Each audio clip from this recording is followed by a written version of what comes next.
All right, Shalom. First and foremost, I want to begin by giving all praise, honor, and glory to Yahweh, Bahashem, Yahweh Shai, Bahashem Rakakwadash. Double honor to the apostles and elders of Great Millstone that tells the truth, and much respect to the Akim out there laboring in his work, and peace and salutations to the hopefully elect scattered across the four corners of the earth to USA. Shalom.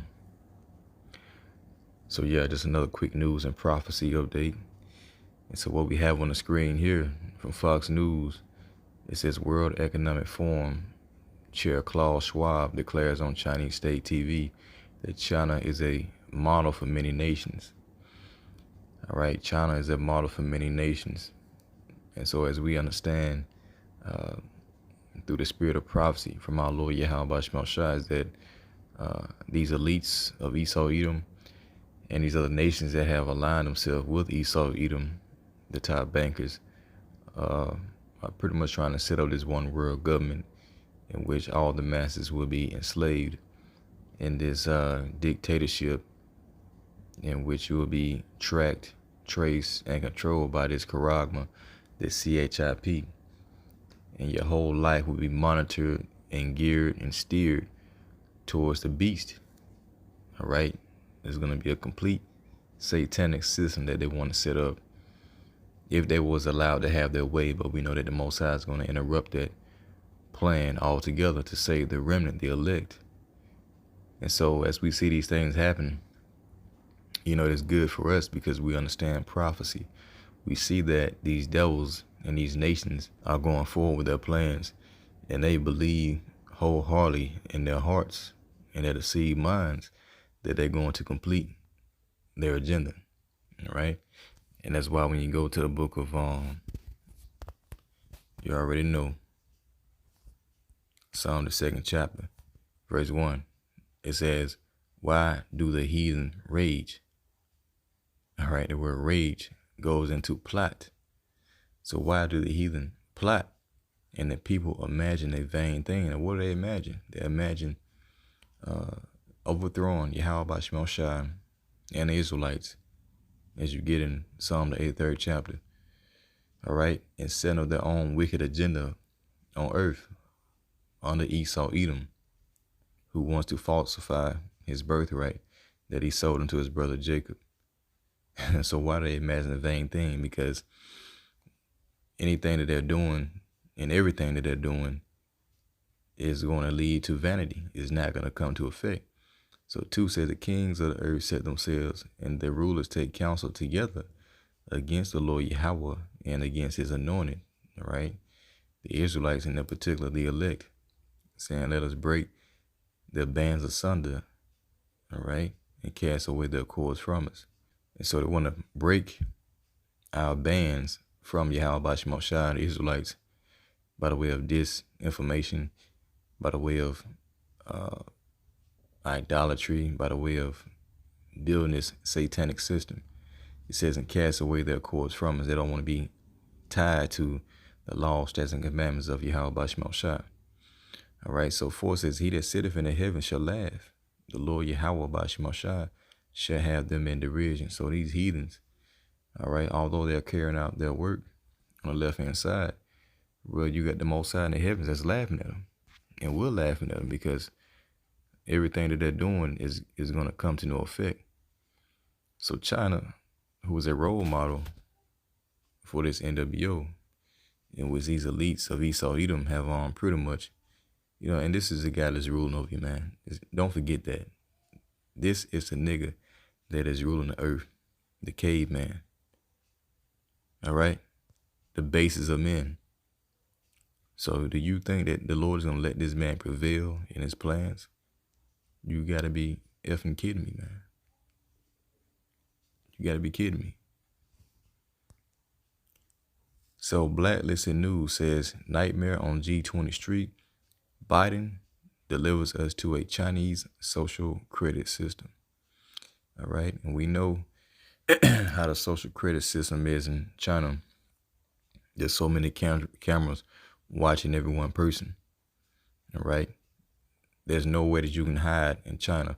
And that's what they want for the whole world, and mainly right here in America. So that place was nothing more than a the testing grounds for the elites to see how they want to operate America. All right. So we're gonna skip on down and watch a couple of videos, and then we'll of course get into the scriptures. These people are aware of the fact that our constitutional rights are being set aside without an end date, and that we're heading towards a new system, a tyrannical regime of mass surveillance and control. And this is not just a hunch. This is all part of a bigger plan. This is something people who are watching right now can actually go and look up. What's very important for the American audience to know is that we've had this digital COVID pass in place in Europe, which is basically like a QR code on your phone that grants you access to everyday life, like to bars, restaurants, etc. It's completely bind to your vax status.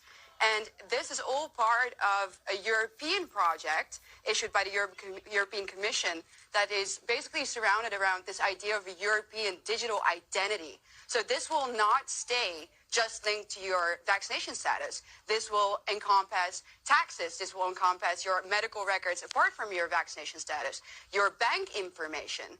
So basically, we already have a system in place right now that is very close, or at least reminds us of the beginning phases of a social credit system. We are literally turning into China. If this were linked to digital currency and presumably paper currencies on the way out, then the average person would be utterly controlled by the government. I mean, the government could just turn off your ability to buy anything, your ability to go anywhere. I mean, at that point, you really are a slave to a supposedly democratic government, are you not? That's exactly right. That's exactly what they're planning to do. And this agenda is supposed to be laid out by 2030. So that's what we're heading towards. So you see all these people going out in the streets, it's because they know that this is what's going on. Yeah, so there you have it. I mean, of course, they want to put all that on the charagma, the CHIP. And that's what the guy, Alan Russo, was speaking about. Apostle Gabar goes into it all the time, that if you're not cooperating, they can just turn off your chip, man. So all your health records, your money, okay, your ability to operate anything in his life or in that life that they want to create is gonna have to be it's gonna have to be the standard of you taking that charagma, you know. And when you take that thing, I mean, they can do whatever they want to do with you, basically. All right, you'll be prohibited from eating certain foods. You'll be prohibited from having sex. You'll be prohibited from breathing too much. You breathe too much air. They talking about that carbon footprint. You know, you got too much air that you're breathing in, or gas that you're farting out. You might get penalized from it, man. You might, it might throw you into a camp. You know, so that's a type of totalitarian dictatorship that they want to create, in which you won't be able to do nothing. All right, and everything will be monitored by that damn chip. So that's essentially where China is headed, although they're not totally there yet with the charagma. But as you see, this is what China is like currently. Everywhere she goes, Ouyang Haoyu is followed. What she buys, how she behaves, is tracked and scored to show how responsible and trustworthy she is. It's called the social credit system, and in one version now being tested, a person's reputation is scored on a scale of 350 to 950. And Haoyu, with a good score of 752, is okay with it. In fact, most people are. It's a mechanism like pushes you to become a better citizen. It's big data meets Big Brother, expanding how the government monitors, understands, and ultimately controls its 1.4 billion citizens. Thanks to advances in artificial intelligence and facial recognition, and a web of more than 200 million surveillance cameras. Are people bothered by privacy concerns? We think a lot of camera keep the safety is really good. We can accept it. Companies are experimenting with the algorithms to help the government create the new national social credit system. The government also has pilot projects. In one, citizens are required to do hours of unpaid work to get benefits. And scores are docked for things like littering, a messy yard, gossip, even jaywalking. Video of offenders is shown on the local news. And information collectors like Zhou Aini are paid to report on their neighbors. Her quota, 10 entries a month. Like the man who carried a drunk person home. A good deed, she says. Good social credit gets rewarded with perks like cheap loans and travel deals. But a bad score means public shame and worse. Huang Huijun lost a court case and didn't pay. Now he's on a government blacklist. I can't buy airplane or train tickets, he says, and the list goes on. Being discredited makes it hard to get a job or put kids in top schools. The social credit system will go nationwide next year, and few here are willing to criticize it.